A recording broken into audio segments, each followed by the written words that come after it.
ओम मंडली भारत माता शिव शक्ति अवतार। एक बात बताओ, जब विनाश होता है, अगर आपको हो ये तो बड़ा गड़बड़ हो रहा है, ये तो सब उलट पुलट हो रहा है। हाँ, ऐसे अगर हम कहें, बिना उलट पुलट के शांति कभी नहीं होगी, ये याद रखना। अगर साइलेंट की दुनिया आनी है, स्वर्ग आना है, तो पहले उलट पुलट जरूरी है। और हाँ, तो ये उलट पुलट जरूरी है, ये ही साइलेंट का प्रतीक होता है ना, निशानी है कि अब थोड़ा शांत हो जाएगा। उलट पुलट होने के बाद ही सुलट होता है। कृष्ण जी के आने से पहले तो उसका मामा आ गया था ना। हाँ ये भी देखो, सारी कहानी यहाँ की है। जब इन्होंने कृष्ण जैसा रूप धारण किया, कंस जैसा रूप धारण किया, तो कंस लिखा गया। हाँ, फिर जैसे पार्वती के माँ बाप माफिक रूप धारण करेंगे तो कन्यादान करेंगे तो उसमें लिखे जाएंगे। समझ में आ रहा है ना? तो ये कहानी अलग अलग जन्म की नहीं है, ये कहानी एक जन्म में कई रोल प्ले करने के लिए ये कहानी बनती है। अब मानो आगे कन्यादान करेंगे तो क्या होगा, क्या लिखा जाएगा? पार्वती के माँ बाप ने शिव को कन्यादान किया है। तो ये चीज होती है। अब ये युद्ध हुआ तो देवकी के घर वाले कंस माफिक लड़ रहे थे, हुआ, बच गए दोनों रोल। तो इसी पार्ट में सारे रोल बचते हैं, क्योंकि आप लिखो या ना लिखो, प्रकृति सारी चीजें लिख रही है। आप लिखो या ना लिखो, ब्रह्मांड में जो ऊर्जा फैल रही है वो सारा लिख रहा है। वो जब लिख रहा है तो वो पलटी होकर के फिर शास्त्र बन जाएगा। हम तो चले जाएंगे ना, जिन्होंने सीधा बोला वो भी जाएंगे, जिन्होंने उल्टा बोला वो भी जाएंगे, पर ये चीजें कहाँ रह जाएंगी? इस प्रकृति में रह जाएंगी। तो इस प्रकृति में रह जाएंगी सारी चीजें। इस प्रकृति में जब रह जाएंगी तब क्या होगा? द्वापर युग आएगा। तो आप की दी हुई चीजें फिर द्वापर युग में आप ही साक्षात्कार करेंगे, आपको ही वो सारी चीजें लौट के आएगी। ये रोल भी बजा था, ये रोल भी बजा था, उस अनुसार फिर लिखत में होगा, वो लिखत में होगा। शूटिंग कहाँ होती है? यहाँ होती है ना। तो आपके बोले हुए या युद्ध किए हुए शब्द कहाँ छूट जाएंगे? शूटिंग में तो आएंगे ना। अब जब शूटिंग में आएंगे तो फिर वो कभी तो लिखे जाएंगे ना। वो कब लिखे जाएंगे? ये फिर कलयुग के शुरू में लिखे जाएंगे। क्योंकि भेजा हुआ आपको ही। आपको क्या लगता है, आप अपनी बातों को स्टोर नहीं कर रहे हैं क्या? आप अपनी ऊर्जा को स्टोर नहीं कर रहे हैं? इस प्रकृति में ही आप अपनी ऊर्जा को कहीं स्टोर कर रहे हैं। स्टोर करने की दो चीजें होती, एक होता है आत्मा में रिकॉर्ड करना, एक होता है प्रकृति में रिकॉर्ड करना। ये सारी चीजें प्रकृति में भी रिकॉर्ड हो रही है, ये सारी चीजें इस पूरे उसमें भी रिकॉर्ड हो रही है, और इसमें सबकी चिट्ठी अलग अलग है। और द्वापर युग जैसे कलयुग आएगा तो बैठ उन आत्माओं को फिर साक्षात्कार होगा, जिसका जो है उसके पास आएगा, जिसने जो ऊर्जा की उसके पास, फिर वही उस अनुसार फिर शास्त्र लिखे जाएंगे। इसलिए तो अनेक मत हो जाती है, सबकी अलग अलग मत होती है। ये शूटिंग भी यहीं से होती है। इसलिए रावण का राज्य हो जाता है। रावण की यही तो लाइन है ना, इसको बोलते हैं कलह युग। कलयुग ना बोल करके इसको कलह युग बोलना चाहिए। इसको क्या कहेंगे? हाँ, कलह युग। कलह मतलब जहाँ कलह कलेश होता हो, उसको कलह युग कहेंगे। तो ये कलह युग है। और कलह युग क्या होता है? कलह युग का मतलब क्या होता है? प्रवृत्ति मार्ग में जब जोड़ा परफेक्ट ना बैठे तब बनता है कलह युग। समझ में आ रहा है? सारा रोला यहीं पर बैठ जाता है। जो प्रवृत्ति मार्ग पवित्र प्रवृत्ति मार्ग था, वो मार्ग अपवित्र प्रवृत्ति मार्ग बन जाता है। ये जो अभी जैसे माँ बाप अपने बच्चों की उठा शादी कर देते हैं, है ना, शादी कर दिया, जाओ तुम उसके साथ जाओ। और बच्चियों को कोई पसंद आया, शिकिल देखी, वो लट्टू हो जाती हैं, या बच्चे लट्टू हो जाते हैं। शिकिल देख करके लट्टू हो जाना, संस्कार को ना देखना। तब क्या बन गया? ना तो माँ बाप ने परफेक्ट जोड़ा ढूंढा, और ना ही अगर खुद ने किया तब परफेक्ट जोड़ा ढूंढा। जो शिकिल के पीछे मर गया, मतलब उसकी पूरी जिंदगी चली गई। तो ये कलह युग क्यों होता है? ये कलह युग, आप देखो, परमात्मा ने इस शरीर को बनाया, प्रकृति ने बनाया, बराबर दिया ना, सब कुछ बराबर दिया, करेक्ट जोड़ा दिया। जैसे एक हाथ की 5 उंगलियां, इस हाथ की 5 उंगलियां, इनको जोड़ो, ये जोड़ा है, बराबर है क्या नहीं है? इसको देखो, ये बराबर है क्या नहीं है? ये सब बराबर है, ये अंगूठे सब बराबर है। दिया क्या नहीं दिया है? ये सब प्रकृति की बनाई हुई इसने बराबर।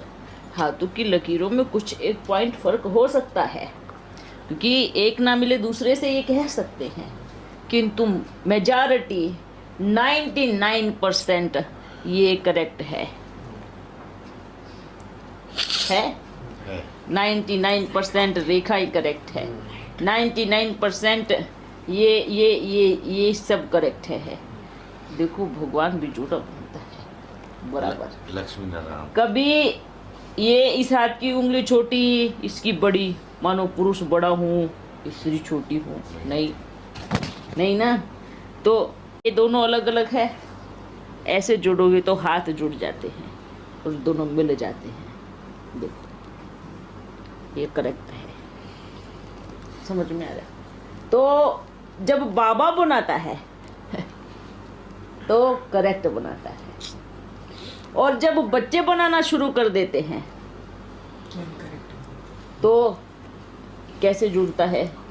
इसका इसके पास जुड़ गया, इसका इसके पास जुड़ गया, एक टेढ़ा मेढ़ा हो गया। अब टेढ़ा मेढ़ा तो किसी काम का नहीं। जब जुड़ गया है तो चिपके रहो, और छूटेंगे तो चमड़ी लेके निकलेंगे। हाँ, तो ये दुनिया ऐसी बनी हुई है। कलह है युग, कलह है कलेश का युग, क्योंकि पवित्र प्रवृत्ति मार्ग है ही नहीं। कोई एक दूसरे की फीलिंग को समझने का कार्य ही नहीं कर रहा है। किसी को एक दूसरे की भावना ही समझ में नहीं आ रही है। हर कोई चाहता है कि सब मुझे ही समझे। हाँ, हर कोई चाहता है कि बस मुझे ही समझे, पर मैं किसी को ना समझूं। तो क्या होगा फिर? होगा ना। तो ये सारी चालबाजी किसकी है? ये सारी चालबाजी रावण की है, माया की है। क्योंकि अगर ऐसा ना हुआ तो कलयुग आएगा कैसे? सबसे ज्यादा झगड़े किस में होते हैं, सोचो। पवित्र प्रवृत्ति मार्ग में कभी झगड़ा नहीं होता, पर जब अपवित्र प्रवृत्ति मार्ग आता है तब आपस में झगड़े होते हैं। ऐसा उसके बाद फिर बच्चे देखते हैं, फिर बच्चे देखते हैं तो फिर बच्चे ऐसे करते हैं, फिर उनके बच्चे देखते हैं तो फिर वो वैसे करते हैं। ये सर्कल यूं ही चलता रहता है, घूमता रहता है। ये सर्कल मिटता ही नहीं। हाँ, तो वर्तमान समय कलयुग बड़े मजे ले रहे हैं, सबके हंस रहा है बड़े दांत दिखा दिखा करके। क्यों? क्योंकि अति, जिसको बोलते हैं ना, अति हो चुकी है। लेकिन कोई भी चीज का विस्तार, टू मच विस्तार, समझ लेना वो सार में आने वाला है। आज रावण को घमंड क्यों? रावण मतलब क्या? साइंस को घमंड किस पे? अपनी काबिलियत पे। बिजली दी, सब कुछ करेक्ट, सबको रावण ने फंसा लिया अपने जाल में। है या नहीं है? कोई बचा? कोई बचा? दिव्य आत्माएं कहो या देव आत्माएं कहो या महान आत्माएं कहो, कोई बचा? रावण किस जाल से, चाहे थोड़े और चाहे ज़्यादा, फंसे तो सभी ही हैं। हाँ, अगर आप भी कहोगे कहाँ ना कहाँ, देखो एक तो धागा आपका भी जुड़ा हुआ है, कहीं से भी जुड़ा हुआ हो। हाँ, या पंखे से जुड़ा हो, या फिर टेलीफोन से जुड़ा हो कि टेलीफोन बिना काम ना चले, ऐसा ही ना, या किसी का धागा ये कैमरे से जुड़ा हो, हैं, कहीं ना कहीं तो जुड़ा है। सोचो, एक झटके से सारे, किसी का ज़्यादा किसी का कम, ये भी याद रखना, किसी का ज़्यादा होता है किसी का कम, पर जैसे जैसे जैसे जैसे सुविधाएं मिलती गई ऐसे ऐसे हमारी बुद्धि चलती गई। ये सोचो, जब एक झटके से सब कुछ छिन जाएगा तो क्या होगा, क्या होगा, सोच के देखो, स्थिति क्या होगी, क्या पावरफुल स्थिति होगी। पानी नहीं, बिजली नहीं, हाँ, है ना, गर्मी इतनी, तो क्या स्थिति तो क्या होगी? स्थिति होगी। तब उस अवस्था में आपका मन पूर्ण तरह शांत हो, स्थिर हो, आप योग में बैठो और स्थिर मन से कहो बाबा जो भी हो, जैसे भी हो, क्योंकि ये शरीर परिवर्तनशील है ना। आप बहुत ठंडी में जाओगे तो भी ये धीरे धीरे धीरे 2-4 रोज में, 24 घंटे में उसको अपने में सेट कर देता है। टू मच गर्मी में जाओगे ना तो भी क्या करता है, धीरे धीरे उस चीज़ को अपने में ढाल लेता है। इतनी गर्मी में भी लोग रहते हैं ना, और भयानक ठंड में भी रहते हैं। क्यों क्यों? वो शरीर उसमें डल गया। तो हमें, इसलिए आप देखो जगह जगह जाते हो, कहाँ गर्मी होती है कहाँ ठंडी होती है, तो आप बच्चे सोचो कि हम क्या हो रहा है, बाबा हमें क्या कर रहे हैं, क्या हो रहा है, परिवर्तन हो रहे हैं, ताकि आपको अंतिम समय में जो समय बदलने वाला है उसमें आपको मेहनत, ज़्यादा मेहनत ना करनी पड़े। कोई कोई बच्चे तो ऐसे होते हैं कि एक जगह रहते रहते जब दूसरी जगह उनका हवा पानी परिवर्तन किया जाए तो बीमार हो पड़ते हैं, और कोई तो मर भी जाते हैं क्योंकि सेट नहीं हुआ है। इसलिए अब बच्चे सोचते हैं बाबा जगह जगह ये सब चीज़ें हो रही है, एक साथ में कई निशाने सद रहे हैं। आपका शरीर भी आदत ढाल रहा है, बाबा की सेवा भी हो रही है ना, और समय का इशारा भी, जागरूकता भी हो रही है, प्रत्यक्षता भी हो रही है ना। और बच्चों की परीक्षा आती है तो उसमें भी फेल पास का देखा जाता है। तो एक साथ एक चीज़ नहीं हो रही है, एक साथ कई चीज़ें हो रही है। तो बच्चों कोई बात नहीं, ये भी ड्रामा कल्याणकारी है। जो हुआ अच्छा हुआ, जो हो रहा है अच्छा हो रहा है, कुछ भी गलत नहीं हो रहा है। उथल पुथल तो होनी ही है, उलट पुलट ना हो तो सुलट कैसे होगा, हाँ ठीक है, क्या होगा। अब मानो आप कहो बाबा विनाश ना हो, विनाश ना हो तो शांति कैसे होगी। प्रकृति का नियम है, साल में या 6 महीने में वो एक बार ये शरीर को हिलाती जरूर है। वो अपने तरीके से उस शरीर को साफ करती है। लगभग 2 रोज से रुकना चाहिए, तुरंत गोली नहीं लेनी चाहिए। उसका कारण ये है कि प्रकृति अपने शरीर को ठीक कर रही है, सफाई कर रही है, जमा हुआ कफ निकाल रही है, हाँ पेट की सफाई ले रही है। लेकिन आयुर्वेदिक के हिसाब से अगर आप कहोगे तो 6 महीने साल में प्रकृति आपे ही, आप गोली भी नहीं लोगे ना, आपे ही वो आपके शरीर का कुछ सिस्टम ऐसे हिलाएंगे जो पूरी तरह से साफ कर देंगे। उल्टी होती है तो आपकी ऊपर की लीवर आपका पूरा सब साफ होता है। 2 नंबर जाते हैं तो आपकी आंतें साफ हो जाती हैं। तो ये भी ज़रूरी है। वो नेचुरल तरीके से आपकी अंदर की बीमारियां बाहर निकालती है ना। लेकिन कभी कभी फ्रूट से भी अपने पेट को साफ करना चाहिए। तो ये कुंजल करिए करते हैं ना, कुंजल, हाँ कुंजल करके वॉमिट उल्टी करते रहेंगे वो क्योंकि क्या होता है, क्योंकि खान पान बिगड़ जाता है ना, जब प्रॉब्लम आती है तो फिर कुछ भी करते हैं। ये एक होता है कोर्स की प्रकृति के हिसाब से अपने शरीर की सफाई कैसे की जाए। अच्छा है ये, आयुर्वेदिक के हिसाब से अच्छा है। क्योंकि कई तो फ्रूट खा करके 7-8 रोज बस फ्रूट खाएंगे और रस पिएंगे और जल पिएंगे, उससे आपका शरीर एकदम करेक्ट फिट हो जाएगा। 7-8 रोज करो, एक्स्ट्रा चर्बी भी कम होगी। और क्या होगा, पर सिर्फ आपको कुछ चबाने की चीज़, मतलब फ्रूट और रस बस। उस समय आपको नमक और चीनी और तेल का इतना सभी सेवन नहीं करना है। बस वो 7 रोज आप बस फ्रूट और रस, उसको भी देखो कि नमक जाए ही नहीं 7 रोज तक। बोले थोड़ा सा लगे हल्का कि भाई थोड़ा ये लग रहा है, वीकनेस लग रही है, तो उसकी जगह आप काला नमक या सेंधा नमक हल्का सा ऐसे जीभ पे लगा लिया, इतना। अगर ऐसे नहीं लगा सकते, थोड़ा ककड़ी होती है, ककड़ी पे डाल के खा लिया, इतना करना है ना। बाकी रस, पत्तों का रस पियो, आपकी आंतें अच्छे से साफ कर देगा। 1 गिलास रोज सुबह, सबके पत्ते तोड़ करके रस पी गए बना करके, और जूस पियो ताकत के लिए, फ्रूट खाओ, बढ़िया सफाई हो जाएगी। करो आप 6 महीने में 7 रोज भी करोगे तो बेस्ट है।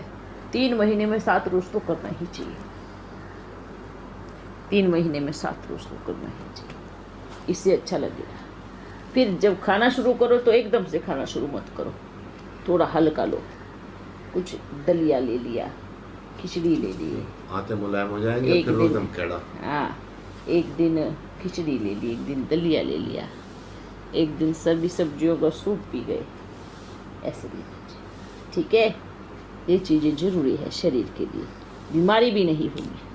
मालूम है, ये भी आत्मा में रिकॉर्ड होता है। आप यहाँ फ्रूट नहीं खाओगे तो सत्युग में कैसे आदत डालोगे? सत्युग में तो 80% फ्रूट ही होता है। इसलिए तो वहाँ के जो शरीर है कैसे होंगे? कंचल काया, एकदम साफ चमकीली चेहरे, एकदम निकलती हुई रोशनी, आँखों का तेज, है ना। और जहाँ जो करेक्ट एक बाल भी उतरने वाला नहीं सिर से, यहाँ देखो कितने बाल झड़ जाते हैं। और सत्युग में तो जितने जब से बाल होंगे भले उग जाएंगे, पर एक भी झड़ेगा नहीं। समझ में आया? गारंटी, ये गारंटी है। सतयुग में एक भी बाल नहीं झड़ेगा, एक जिसको बोलते हैं। हाँ, और जहाँ बाल आने हैं बस वहीं बाल आएंगे, फालतू बेजगह बाल नहीं आएंगे, है ना। बस जहाँ शरीर की शोभा होगी वहाँ पर एक खुरचना नहीं पड़ेगा, मतलब हार्मोनल प्रॉब्लम नहीं होगी। हाँ, ठीक है। अच्छा, ये क्यों होता है? ये हार्मोन प्रॉब्लम क्यों होती है? ये भी देह अभिमान के कारण होती है, जानते हो। जब देह अभिमान आने लगता है तब ये प्रॉब्लम आती है। सतयुग में आत्मा समझते हैं हर कोई अपने आप को, ये मेरा शरीर है। ऐसा नहीं कि शरीर का भान, ऐसे शरीर का भान नहीं होता, लेकिन आत्मा उनका पूरा अभ्यास होता है। तो उनके में हार्मोन प्रॉब्लम नहीं होती, क्योंकि उनको मालूम होता है मैं आत्मा आज स्त्री के शरीर में हूँ तो मैं कल पुरुष के शरीर में जा सकती हूँ। तो उनके संस्कार सामान्य होते हैं। अब कलयुग में क्या होता है? मैं पुरुष तो मैं पुरुष, मैं पुरुष, मैं पुरुष, कल मरूंगा तो भी पुरुष। तो वो क्या हो गया? पुरुष प्रधानता का संस्कार गया और जा कर के लड़की बन गया। तो क्या होगा? हाँ, अब लड़की बन गया तो लड़की ऑर्गन्स आ गए। अब जैसे फिर स्त्री के अंदर आया, मैं स्त्री स्त्री स्त्री करते करते करते अचानक से पुरुष बन गया, तो फिर ये उगने लगे। तो ये देह अभिमान के कारण होता है, ये परिवर्तन जो होता है। जैसे जैसे देह अभिमान पक्का होता जाता है, ऐसे ऐसे हार्मोन्स डिस्टर्बेंस होते जाते हैं। आत्मा को स्त्री के शरीर में सेट होने में कितना वो लगता है, पुरुष की आत्मा जब होती है तो स्त्री के शरीर में, या पुरुष का स्त्री के शरीर में कितना वो होता है, क्योंकि ये भान हो जाता है। और स्वर्ग में ऐसा भान ही नहीं होता, दूसरे कमरे में सेट होते हैं तो हाँ, दिक्कत आती है। तो कमरा तो उनका है ना। ये कलयुग की निशानी है। लेकिन सतयुग में क्या होता है? कोई दिक्कत सब सबको मालूम होता है कि मुझे इधर से शिफ्टिंग करके उधर भी जाना पड़ सकता है, और उनको अपना साक्षात्कार भी हो जाता है। 7 रोज पहले दिख जाता है कि भाई मुझे अभी आत्मा को मुझे छोड़ करके जाना है, और अपना बड़ी शांति से गुप्त हो जाते हैं कि अब मुझे जाना है। इस शरीर से कहाँ पर भी लगा होता सब निकाल लेते हैं, शांति से गुप्त हो जाते हैं। कहाँ चले जाते हैं? वहीं रहते हैं। गुप्त होना का मतलब क्या अपने होता है? अंदर- आत्मा अंतर्मुख एकदम में। पूरा साइलेंट हो जाते हैं वहाँ पर 7 रोज पहले ही। क्यों इतना? अगर आप थोड़ा बहुत भी वाणी में आए हैं, क्योंकि वहाँ 7 रोज पहले इसलिए क्योंकि वहाँ आत्मा का अभ्यास होता है पक्का। अब जैसे ही आओ द्वापर युग में, धीरे धीरे क्या होता है, द्वापर युग में 60 साल के बाद, 70-80 साल के बाद जो थोड़ा जीवन बचा हुआ वो गुप्त कब होते हैं? जब उनके कुछ रोज पड़े होते हैं। हाँ, वो ज़्यादा समय गुप्त, ज़्यादा 60 रोज अपना राजा भाग्य खाया पिया, और फिर बाकी का जीवन जंगल में गुप्त हो जाएंगे। पर सत्युग में सिर्फ 7 रोज के लिए गुप्त होते हैं।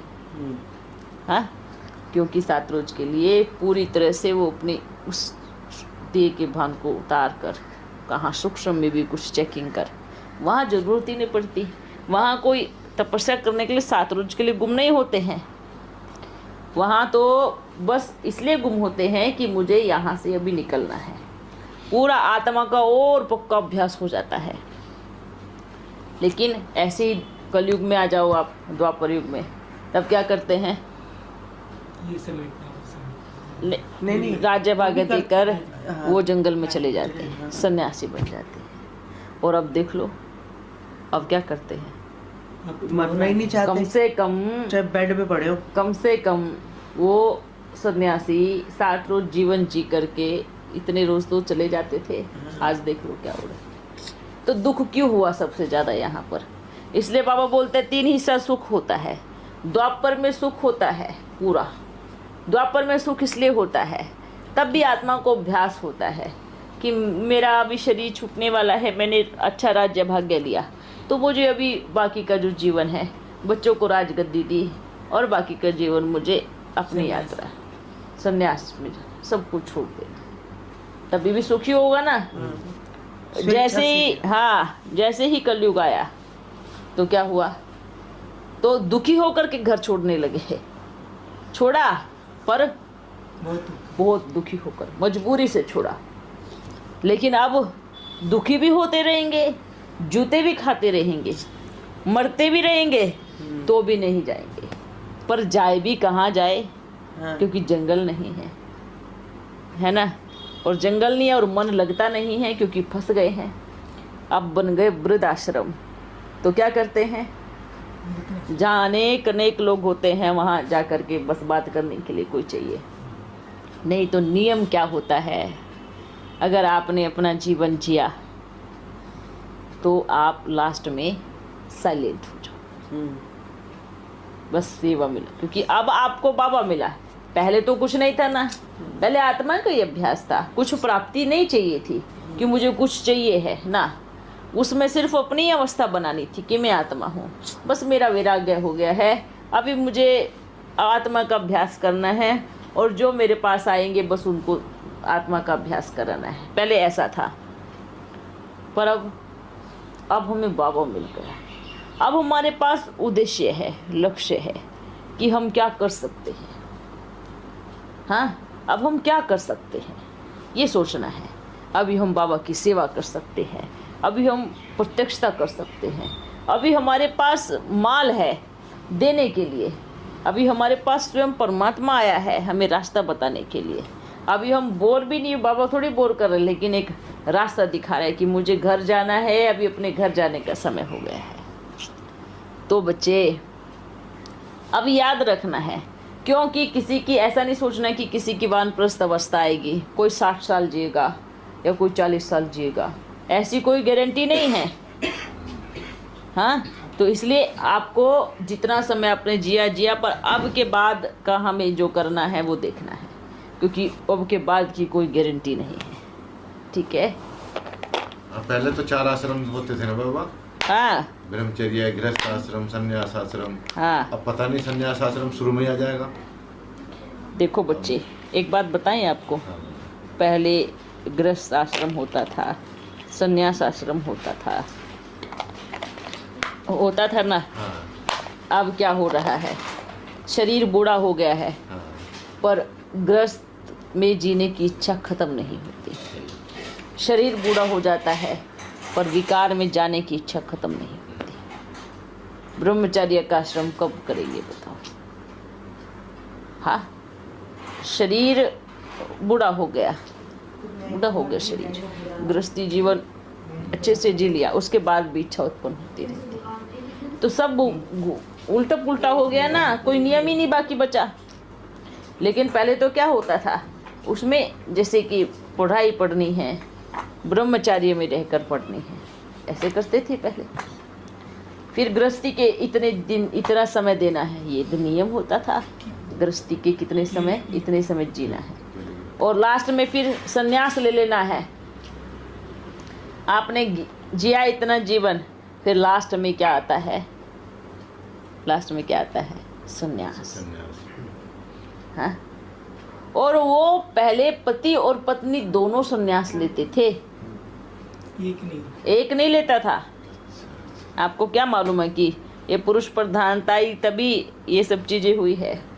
सच्चा संन्यास पहले था, पति और पत्नी दोनों जाएं झोपड़ी में, जंगल में रहते थे, दोनों ही परिवार से संन्यास लेते थे, उनके बच्चों को छोड़ते। फिर वो मिलते नहीं थे, इसलिए मिलते नहीं थे कहीं हमारी मोह की रग तो ना फंसी हो। इतने साल में उनकी मोह की रग टूट जाती थी। तो जो पति और पत्नी होते थे वो पहले दोनों संन्यास लेते थे, एक नहीं लेता था। एक तो कब से शुरू हुआ? जब थोड़ा झगड़ा हुआ घर में, भाग गए जंगल में, बैठ तपस्या करे। फिर पत्नी की याद सतावे तो लिख देवे नरक का द्वार पत्नी। क्यों? बुद्धि भ्रष्ट खुद की है, नाम पत्नी का लगा दिया। फिर पत्नी की याद सतावे तो फिर वापस भाग के आ जाए पत्नी के पास। वो इतना समय से, इतने सालों से रह रही है तो उसको रहने देना चाहिए ना। तो फिर आपने उसकी जिंदगी को नरक बनाया कर, तो ये बड़ी भूल करते हैं। ये पाप कर्म में आता है कि अभी आप वो अपना जीवन जी रही है, चाहे वो कैसे भी जी रही हो, आप दोबारा जाए उसकी ज़िंदगी को नरक बनाए, ये भी पाप कर्म है। ये भी नहीं करना चाहिए। क्यों? आपने फिर ये खिलवाड़ किया, आपकी इच्छा हुई भाग गए और आपकी इच्छा हो गई आ गए, तो ये फिर बोझ चढ़ जाता है, ये फिर पाप कर्म चढ़ जाता है। बाबा जैसे चाणक्य था ना, उसने चंद्रगुप्त मौर्य को फिर वो कितना वो बनाया, फिर एंड में क्या हुआ, वो भी एक साइड में चला गया जंगल में। और फिर उसके बाद वहां पर इसने चाणक्य ने क्या किया, सतारा करते हैं जैसे, मतलब खाना पीना सब छोड़ देते हैं और स्वेच्छा से फिर देते आते हैं। और वो भी 55 साल की आयु में। ऐसे ही चंद्रगुप्त ने भी किया कि जब ये इनका दिल भर जाता है ना राज्य करते करते, फिर ये लोग चले जाते हैं। अब वो पहले संस्कार होते थे, शुरू से ही सारे संस्कार बच्चे के। इसको बोलते हैं स्व इच्छा से देह का त्याग। ये क्यों करते थे? खाना पीना बंद कर देना, छोड़ देना, इसको भी हठ योग कहा जाता है। पर ये उस समय के लिए जरूरी था। ये इसलिए कि वो पूरी तरह से अपनी चेकिंग करते हैं कि इस देह को आज तक जो मैंने दिया, कहीं मरते समय बुद्धि मिज आत्मा की इस देह में तो ना चिपकी हो, या इसके स्वादों में तो ना चिपकी हो। इसको भोजन देना है, कहीं टेस्ट में तो ना चिपकी हो, कहीं खाने पीने की चीज़ों में ना। तो वो खुद पर विजय प्राप्त करके आत्मा को पावरफुल तरीके से, मतलब ये भी देखो संस्कार है कि आत्मा में इतनी शक्ति भरी है कि शरीर ने आत्मा को कंट्रोल नहीं किया, किंतु आत्मा ने शरीर को कंट्रोल किया। और जब आत्मा ने शरीर को कंट्रोल किया, तब आत्मा ने इस देह को त्यागा स्व इच्छा से। समझ में आया? ये भी जरूरी था, क्योंकि आत्मा का अभ्यास इतना पक्का था, इसलिए तो सतयुग में क्या करते हैं, 7-8 रोज के लिए बस चले जाते हैं कि कहाँ 1% भी मेरे इस जीवन की यात्रा में कुछ कहीं फंसा तो नहीं मैं। हाँ, ये जरूरी है। इसलिए हम आपको बोलते हैं कभी कभी भूखे भी रहना चाहिए, भूखे भी रहना चाहिए, मत खाओ कुछ भी। ये हठ योग नहीं है, ये हठ योग नहीं है, ये सफाई भी नहीं है, पर ये तो देखो कि आत्मा कहीं बंदी तो नहीं है। शरीर के स्वाद में कहो, शरीर के किसी कोने में कहो, बंधन बड़ी कड़ी चीज होती है, टूटता नहीं है। तो ये कभी कभी चेक करो, कभी कभी 7 रोज मत खाओ। नमक कोई आपकी ज़िंदगी है, चीनी कोई आपकी ज़िंदगी है, तेल के बिना क्या आप मर जाएंगे? नहीं होगा ना। तो ये भी चेकिंग करनी चाहिए। कभी 7 रोज के लिए बस मुझे रस ही पीना है, मुझे फल ही खाना है, हाँ, बस मुझे पत्तों का सेवन ही करना है। बच्चे कुछ नहीं होगा तब करना तो कोई बड़ी बात नहीं है, सब कुछ है तब करना तो बड़ी बात कहलाई जाएगी। आपके पास भरपूर माल रखा है, सब आंखों के सामने है, और फिर आप करो, फिर करो, तब आप क्या कहलाओगे? आत्मा महाराजा कहलाएगी। आत्मा महाराजा हूँ मैं, तब कहोगे कर्मेंद्रियों पे कंट्रोल करना। ये भी कर्मेंद्रियों पे कंट्रोल करना कहा जाता है। बच्चे इस चीज पे अपने को पूरा ध्यान रखना है। देखो अपने आप की खुद चेकिंग करो, फिर बस मुझे रस पीना है, फिर बस मुझे फल खाना है। इसमें कोई बाप का कुछ मिलने वाला नहीं है, पर आपको जरूर मिलेगा। आपको अपनी शक्ति का अंदाजा होगा। मानो आप आत्मा को अपनी शक्ति का अंदाजा होगा कि मैं कितनी ताकतवर हूँ, है ना। और ऐसा नहीं कि शरीर में कमजोरी आ रही है, नहीं, ये शरीर की कमजोरी कभी नहीं हो सकती, ये मन की कमजोरी होती है। मन से ही आपके शरीर में शुगर की प्रवेशता होती है, मन से ही आपका बीपी होता है, मन से ही आपको हाई ब्लड प्रेशर होता है, मन से ही आपको अनेकों रोग आते हैं। मन से मतलब कहाँ से? जो अनेक विचारों की दिशा होती है, धारा होती है, उसी से ही वो सारी चीजें क्रिएट होती है। क्या बोलते हो? मन से ही आता है सब कुछ।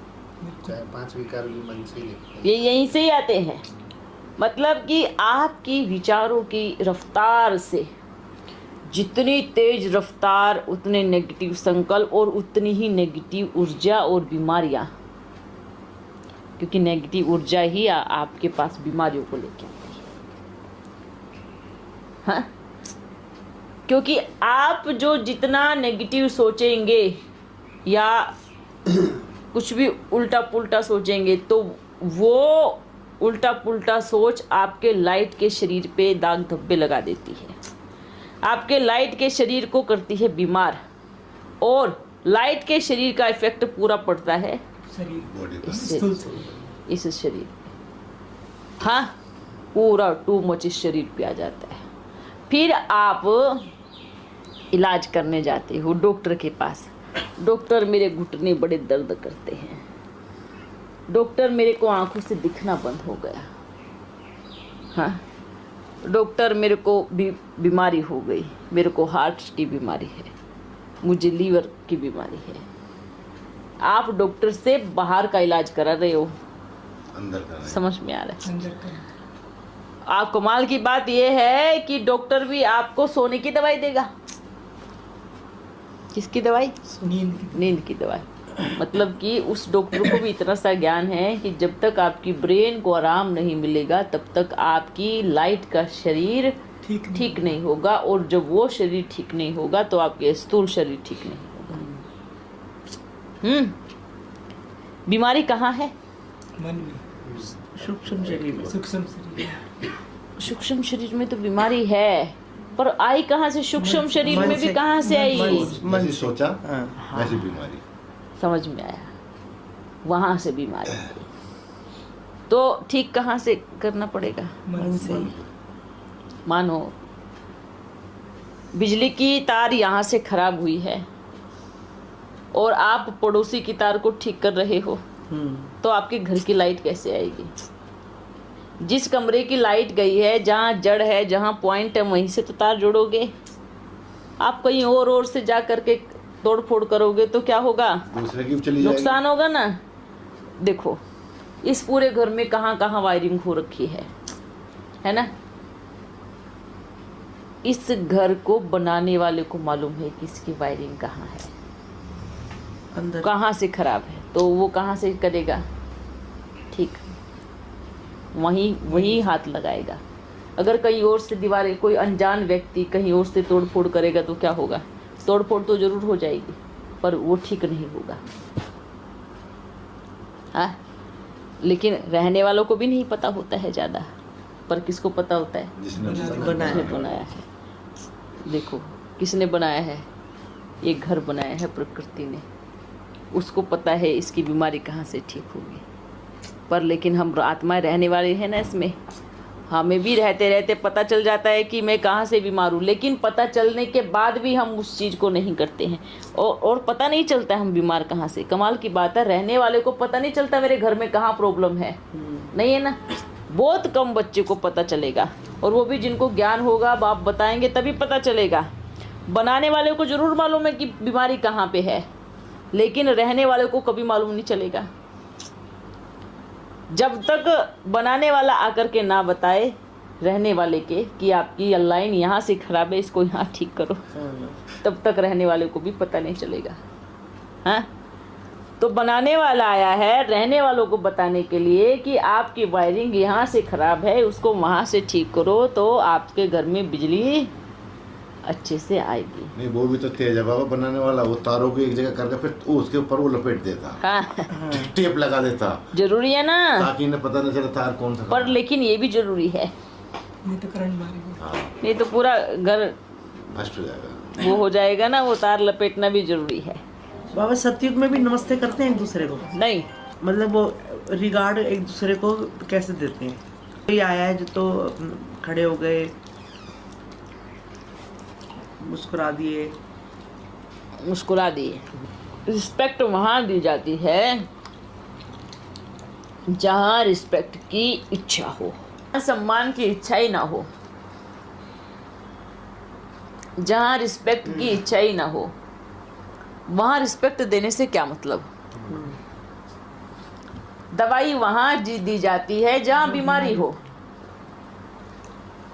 चश्मे वहाँ लगते हैं जहाँ दिखना कम हो, कानों में मशीन वहाँ लगती है जहाँ सुनना कम हो,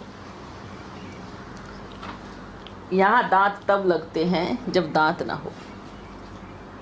समझ में आया?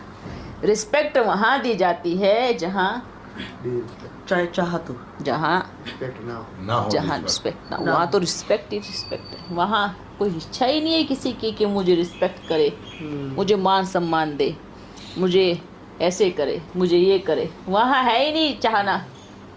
जब चाहना ही नहीं है तो फिर वहाँ करने का मतलब ही नहीं है। बताओ आप, अगर आप स्वस्थ हो डॉक्टर के पास जाएंगी ना? बिल्कुल नहीं जाएंगी ना। तो डॉक्टर की ज़रूरत ही क्या है? वहाँ मान सम्मान की चाहना ही नहीं है तो मान सम्मान देंगे। अंधेरा ही नहीं तो रोशनी की जरूरत रोशनी की जरूरत ही नहीं।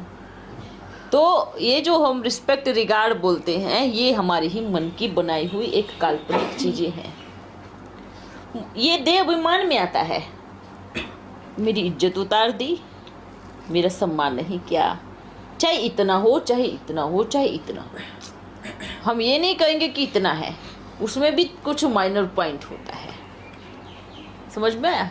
छोटा, किसी को कोई बोलेगा नहीं, फीलिंग में आ गया। किसी ने बोला नहीं है, भले आपने उसको कुछ बोला पर किसी ने कुछ बोला नहीं, पर वो फीलिंग में आ गया, उसको थोड़ा सा लगा, तो मानो उसमें थोड़ा नाखून जितना है। अगर आप किसी ने फटाफट बोल दिया, तुरंत रिएक्ट कर दिया, तो क्या हुआ? उसकी वाणी में आ गया, तो थोड़ा बड़ा रूप बन गया। फिर उसने कभी ज़िंदगी में आपसे बात ही नहीं की, फिर उसका और बड़ा पहाड़ बन गया। कई बार क्या होता है ना, मेरी रिस्पेक्ट नहीं की तो उससे कनेक्शन कट कर लेते हैं। तुम्हारे घर में हमारी इज्जत नहीं तो हम नहीं आएंगे। ये चीज़ होती है। कोई चिल्ला चिल्ला करके बोले मेरी रिस्पेक्ट नहीं की, मेरी रिस्पेक्ट नहीं की, ये भी क्या हो गया, ये भी अपनी बुद्धू दिखाए कि मैं भी बुद्धू हूँ करके। तो सतयुग में इन सब चीज़ों की ज़रूरत ही नहीं है क्या?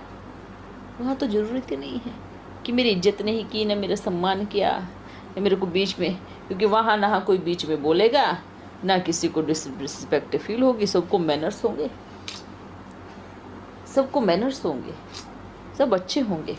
वहाँ किसी की कोई भाषा खराब नहीं होगी, किसी की दृष्टि खराब नहीं होगी, कोई सोचेगा भी नहीं बोलने के लिए। ये सारी चीज़ें कहाँ आती है? कलह युग। इस कलह युग में आती है। ये रावण 5 विकारों को सिर्फ साथ नहीं लेके आता है, ये तो पूरी आर्मी को लेके आता है। समझ में आया? ये पूरी फौज को लेके आता है। हाँ? कमाल है ना? इसको दिमाग का नाम दिया गया है। हाँ वही ना। इसको खाने से दिमाग तेज होगा। अच्छा, अभी आपको एक और चीज दिखाते हैं इसमें, देखोगे? हाँ। ये अखरोट एक है या 2 है? एक। बाहर से, अंदर से 2 है, बाहर से 1 है, कवर 1 है। आप इसको एक का नाम दोगे या 2 का नाम? मन का 1 है। दिख रहा है? ये एक मन का है, एक मिनट। ये पूरा जुड़ा हुआ है, और लेकिन जब इसको खोलते हैं तो हाँ, तो ये 2 होते हैं। समझ में आ रहा है? इसमें देखो ये क्या है, सूखा मेवे में भी एक मन ये एक मन का है।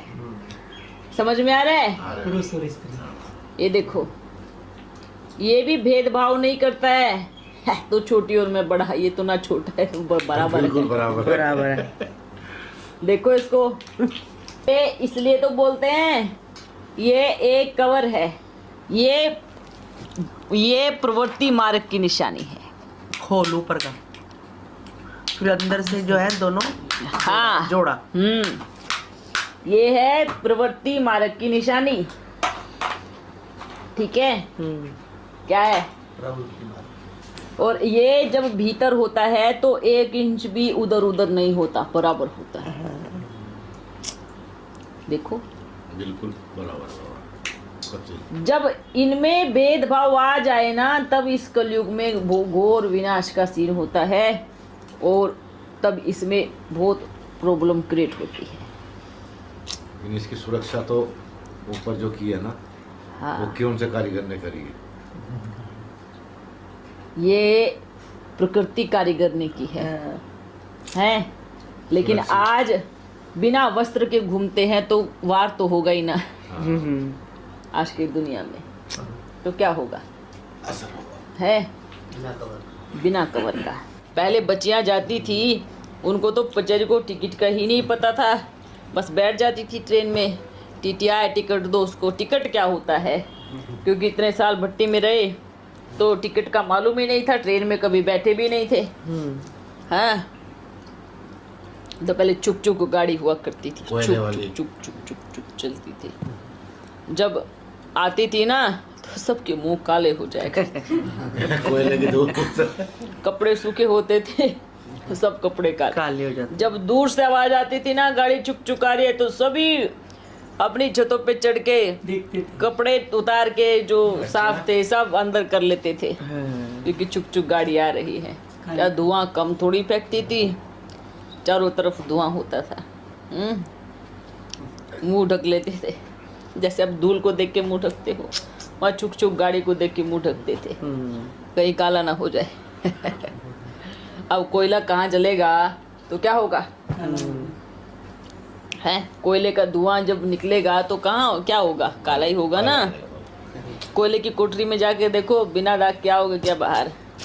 हमारे गांव में जो बड़े बुजुर्ग बोलते थे कि जब वो आती थी तो सब बोलते थे कि माँ कालिका आ रही है। माँ काली आ रही माँ काली आ है, माता आ रही है। इंजन भी काला, धुआं भी काला, और पूरी ट्रेन भी काली हो जाती थी। और टीटी की ड्रेस भी काली। हाँ, बड़ी ये भी एक समय था देखो, पर नई चीज देखने को मिली कि छुक छुक गाड़ी।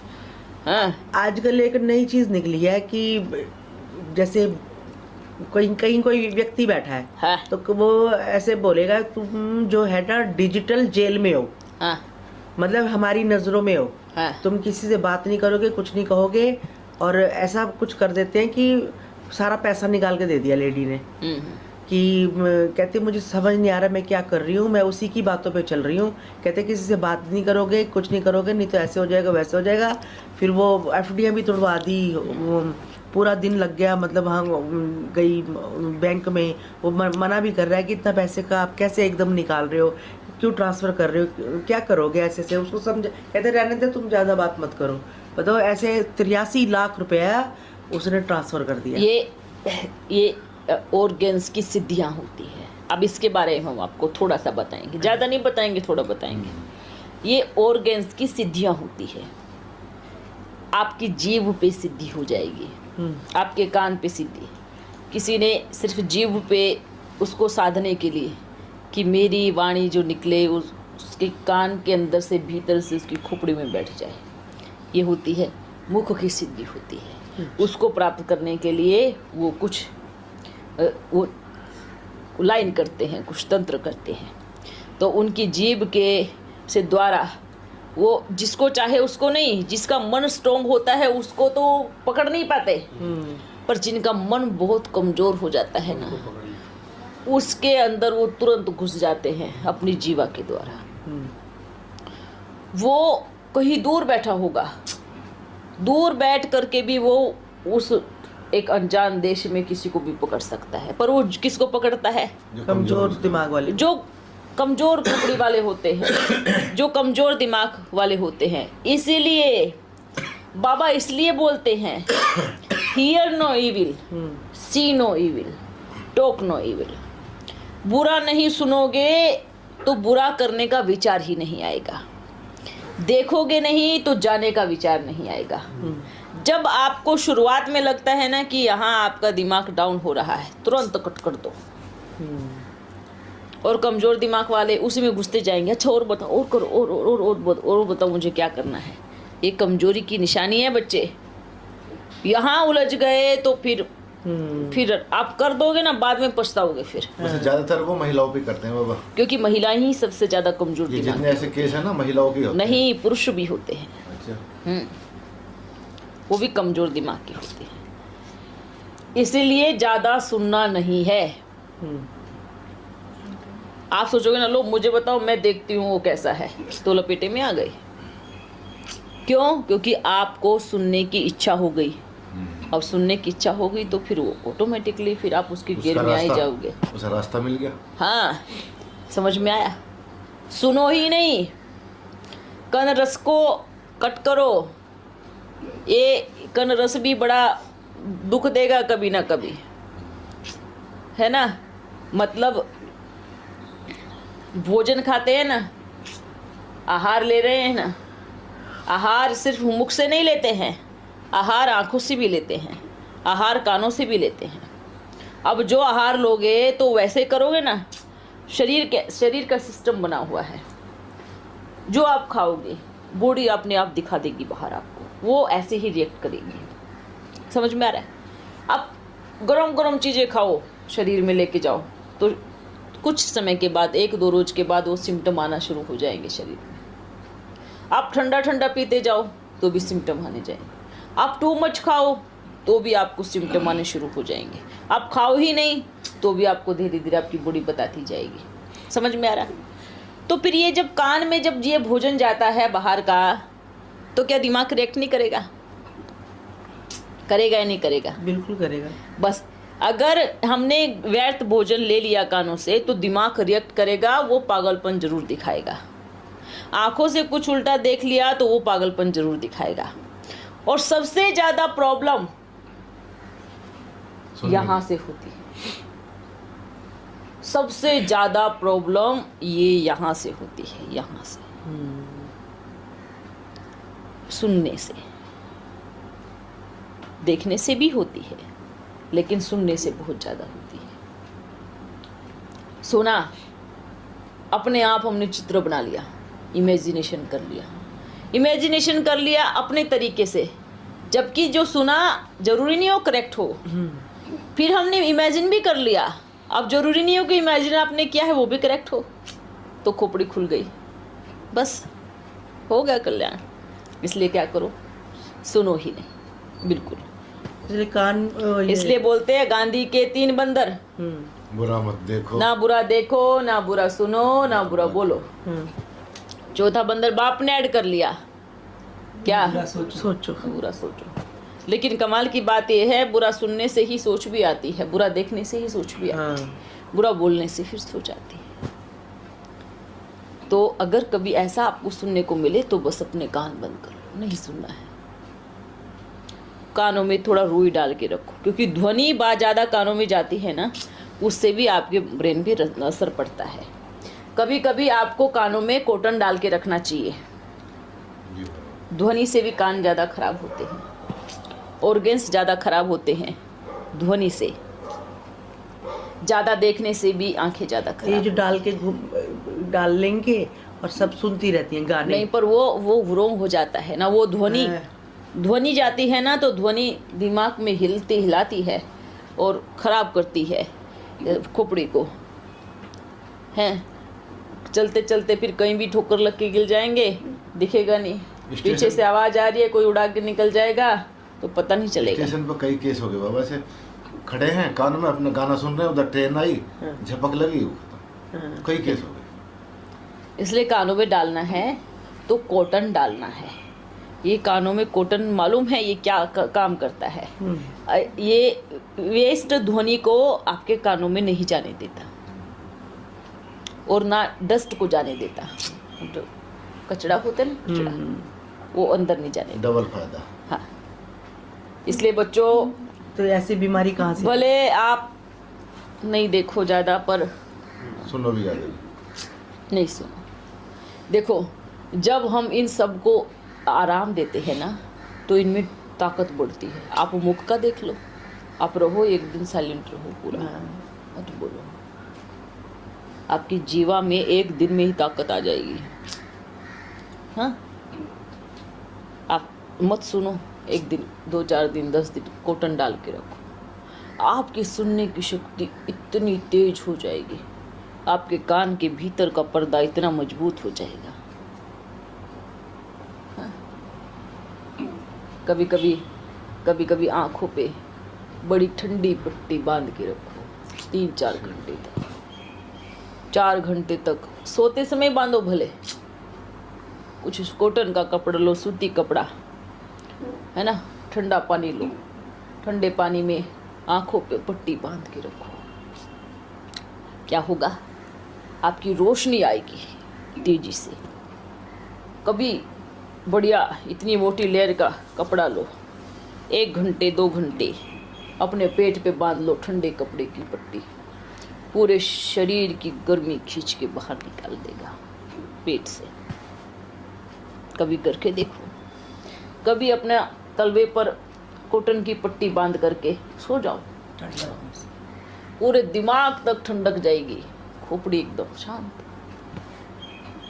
और ये बहुत अच्छी चीजें हैं ये, छोटी छोटी चीजें, फायदा कितना, फायदा नंबर 1 फायदा। हम आप करके देखो, अब फायदा नहीं हो तो वापस आना हमारे पास। कभी तलवे पे बांध लिया, आपके पास कॉटन के दुपट्टे होते हैं ना, 3-4 ले बनाई, पेट पे रख लिया, 2-3 ले बनाई, तलवे पे बांध लिया हैं। कभी आँखों की पट्टी ऐसे बांध के रख ली, देखो आँखों की रोशनी बढ़ेगी।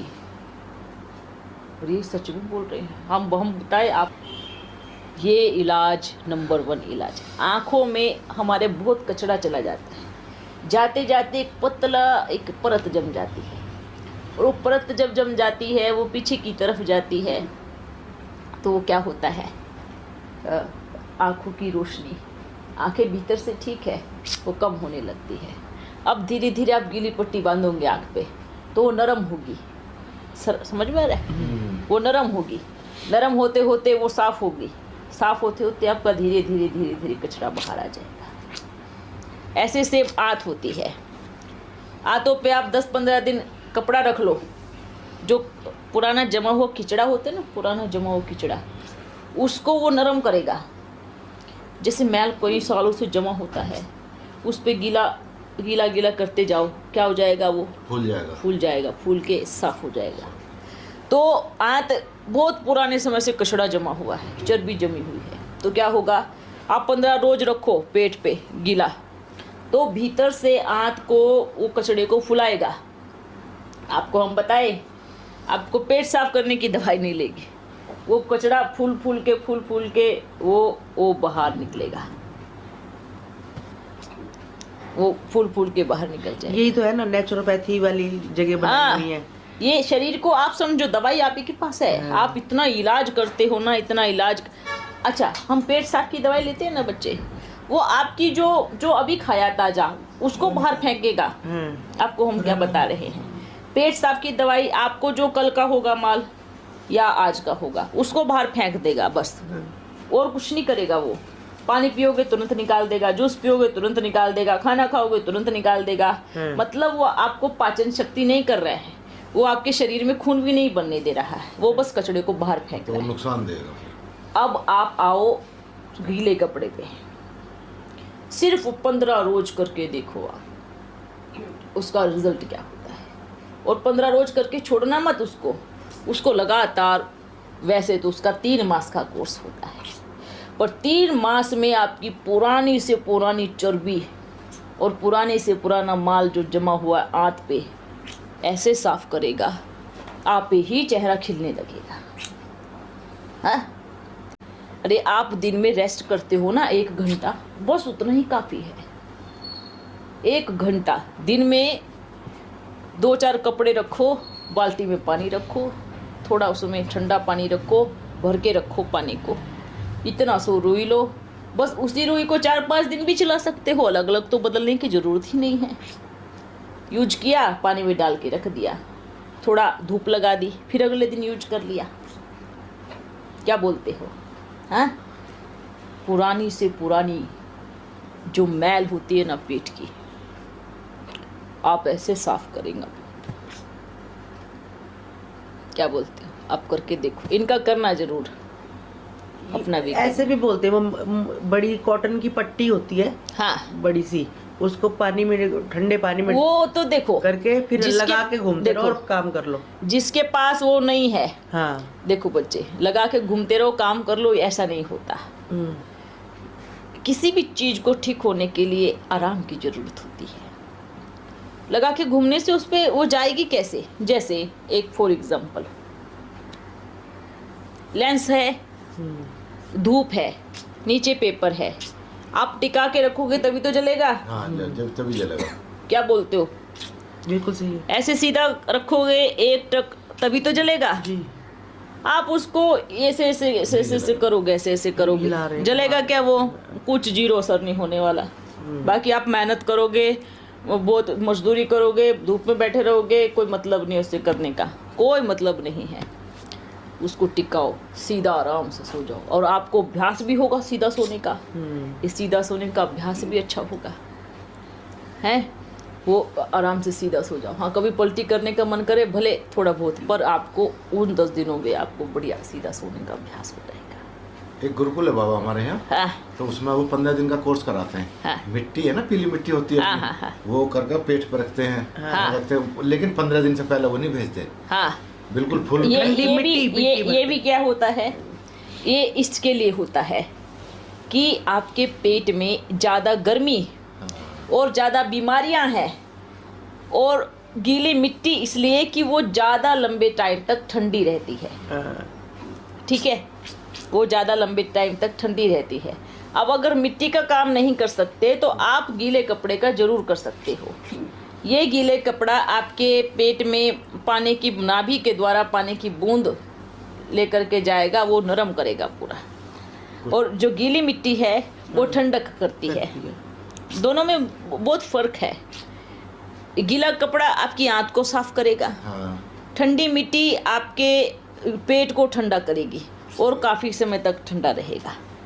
उसके बाद आप बीच बीच में गीली मिट्टी का भी रख सकते हो लेप, पर इसमें आपको ज़्यादा मेहनत करनी पड़ेगी, इसलिए आपको इजीली रास्ता बता रहे हैं। बस कॉटन का कपड़ा पेट पे रखो और सो जाओ। एक बूंद तेल भी डाल देते हैं बहुत से नाभि में, वो भी, उससे क्या होगा, आपको शरीर में जो आपकी स्किन फट जाती है ना, पूरे शरीर की, ड्राई हो गई। वो क्या होगी पूरे शरीर में।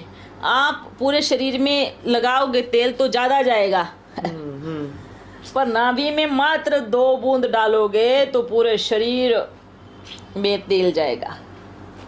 समझ में आ रहा है? नाभि में 2 बूंद डालने से आपके होठ कभी फटेंगे नहीं। हाँ। आपके कान में कभी ड्राइनेस नहीं आएगी। हाँ, ये जो सूखापन आ जाता है ना कान में, सूखापन आ जाता है, ये कभी नहीं आएगा। आपकी आंखों में सूखापन नहीं आएगा। ये क्या, ये जो आ जाती ना यहाँ पर, गिर कहते हैं। ये यहाँ आ जाती है ना, आपके नाभि में मात्र तेल डालने से ये आंखों की चिपचिपीपन ये खत्म हो जाती है। आपके ये जो ये बाल है ये एकदम बढ़िया सिल्की हो जाएंगे, चिप नहीं होगी आंखों में, ऐसे चिप नहीं होगी। बहुत बढ़िया इलाज हुआ। क्या शरीर है। हाँ, बहुत अच्छा और इलाज। शरीर में मतलब इस कलयुग में बाहर का दिखावा हो रहा है, पर सतयुग में सब ये भीतर की चीजें, मतलब शरीर को अंदर से ठीक करे। क्योंकि क्या होगा, आंखों पे आप पट्टी बांधोगे तो आपका लाइट का शरीर ठीक हो रहा है, दिमाग ठंडा हो रहा है, दिमाग की नेगेटिविटी खींच रहा है। क्योंकि जल हमारे शरीर में ज़्यादा है ना, तो यहाँ से भी वो पूरा खींच रहा है। ये करो बच्चों, बेस्ट इलाज है। बेस्ट क्या हम कहें, बस ये 1-2 घंटे का काम है। 1-2 घंटा आपकी जीवन, मज़ा आएगा आपको, खुद ही मज़ा आएगा आपको जीने में।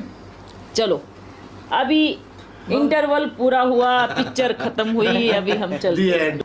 देखा, आज हम डॉक्टर के कंपाउंडर बनाए हैं, है ना? तो थोड़ा सा इलाज आपको कितने मरीज बताया। बैठे हुए हैं। मरीज सारे हाँ। हैं कलयुग में। पर कमाल की बात है, किसी को भी नहीं पता कि आपके शरीर की वायर कहाँ से ठीक होगी। इस शरीर में रहने वाली आत्मा को ही ज्ञान नहीं है। बाहरी मुक्ता में ज्यादा आ गई है। आंखों पे कम दिखना हुआ तो चश्मा लगाएंगे। हाँ। हाँ, समझ में आया? जी बाबा। पर ठंडी चीज नहीं रखेंगे।